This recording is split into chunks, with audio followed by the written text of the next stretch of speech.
c'est d'effilocher le grand débat pour enjamber l'élection européenne. Parce que son intérêt à lui, c'est qu'il n'y ait pas d'élection, en tout cas de campagne européenne, pour faire exister en réalité un non-choix. Souvenez-vous d'ailleurs du clip sur les européennes d'En Marche. Vous n'avez pas le choix, Français. Vous n'avez pas le choix.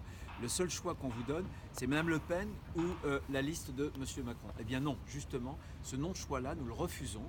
Il faut que les Français qui sont adultes, absolument majeurs, pour une élection qui est décisive, je crois, pour l'avenir de l'Europe, puissent avoir le choix. Et la liste conduite par François-Xavier Bellamy est la seule à proposer, au-delà d'une France sans Europe, c'est-à-dire d'un retour en arrière de Mme Le Pen ou d'une fuite en avant vers le fédéralisme de M. Macron, nous sommes les seuls à proposer une liste qui peut faire réussir concrètement l'Europe, avec une Europe qui soit une Europe pour les Français, pour les Européens.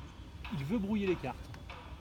Ah oui, sérieusement. Oui, il veut brouiller les cartes, il veut faire en sorte que cette campagne européenne soit totalement escamotée.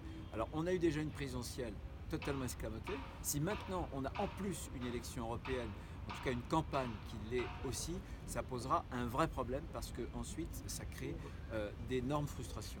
Oui, mais les Français, ils attendent beaucoup des résultats de ce grand débat, donc forcément, c'est dans le sujet, c'est dans l'actualité. Non mais on peut parfaitement, le grand débat, il est tourné désormais sur un macro-show. Donc c'est pas ce qu'attendent les Français. Les Français n'attendent pas que comment dirais-je, la parole soit monopolisée par le président de la République.